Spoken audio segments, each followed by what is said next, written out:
Tudo começa com um simples toque na tela do celular. E é daí que parte a nossa história de hoje.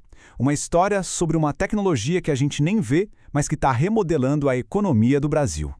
Pensa bem, todo dia, milhões de pessoas pedem comida, fazem compras de mercado, pedem algum remédio, tudo por um aplicativo. Parece uma coisa simples, né? Mas esse ato, na verdade, conecta todo mundo a um ecossistema digital gigantesco e super complexo. E não, isso não é pouca coisa. Olha só esse dado. Entre 2015 e 2025, o número de trabalhadores de aplicativo no Brasil deu um salto de 170%. Chegou a 2,1 milhões de pessoas. É muita gente. Tá, mas e aí? O que acontece depois que o pedido é confirmado? O que se desenrola ali por trás é uma verdadeira revolução. E não é só no jeito de entregar as coisas, não, é na própria estrutura de como se faz negócio. E essa revolução toda deu origem a um tipo de negócio bem curioso, sabe? Pensa numa cozinha que simplesmente não dá para visitar. Pois é, com essa explosão dos apps de entrega, apareceu um modelo de negócio chamado Dark Kitchen. É basicamente um restaurante sem restaurante. Não tem mesa, não tem garçom, não tem nem porta para a rua. E claro, muitos empreendedores viram nisso uma oportunidade de ouro. A eficiência é altíssima. Dá para focar só na produção da comida e na entrega. Isso simplesmente virou o jogo no setor de alimentação.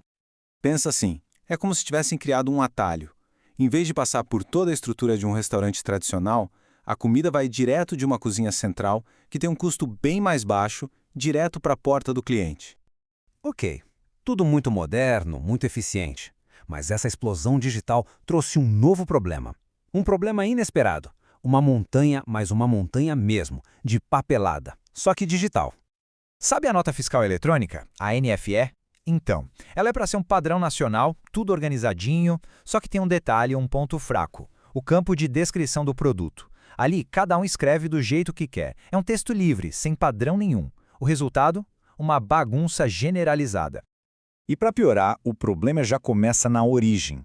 Muitas dessas notas são só uma foto, uma imagem escaneada. Às vezes a foto sai torta, com a perspectiva toda errada. Um computador sofre para conseguir ler um negócio desses direito. Imagina um desafio para uma empresa ou até para o governo tentar organizar essa avalanche de dados. Como é que se controla estoque assim? Como rastrear as vendas? Ou pior, como garantir que os impostos estão sendo pagos corretamente? Era uma missão quase impossível. Então a solução não era só criar um programa de computador um pouquinho melhor. O pulo do gato foi outro. Foi preciso, literalmente, ensinar as máquinas a ler e, mais importante, a entender toda essa bagunça. E como isso funciona? Bom, é um processo bem sofisticado com várias etapas usando inteligência artificial. Primeiro, a IA desentorta a imagem da nota. Depois, ela lê o que está escrito e transforma em texto digital. E por fim, um modelo de machine learning analisa aquele texto todo bagunçado para classificar os produtos e extrair as informações que importam. É uma transformação, de uma imagem caótica para dados organizados e úteis. E o cérebro por trás de tudo isso é um tipo específico de IA, a chamada rede neural recorrente. Para simplificar, pensa nela como um sistema que aprende a linguagem do comércio do mesmo jeito que a gente aprende a ler. Ela é treinada para achar padrões e consegue pescar, no meio daquele texto todo confuso, o nome do produto, a quantidade, o preço, tudo. Foram testados jeitos diferentes de fazer isso. Um método mais antigo, que olha palavra por palavra, era super rápido e chegou a 85% de precisão. O problema é que ele se atrapalhava com erros de digitação. Já um outro modelo mais novo, que analisa o texto letra por letra, bom, ele teve 69% de precisão, mas se saiu muito melhor para lidar com a bagunça do mundo real, sabe? Erros de digitação, abreviações, ele tirava de letra. E aqui está o ponto mais importante. Essa tecnologia não ficou restrita a uma empresa ou a um setor. Ela se tornou um verdadeiro motor de dados para a economia brasileira inteira. E o maior exemplo disso, talvez o mais poderoso, vem da própria Receita Federal. Eles criaram um sistema de IA chamado CISAM. E o que ele faz? Ele usa exatamente esse tipo de tecnologia para analisar simplesmente todas as declarações de importação que entram no Brasil, 100% delas.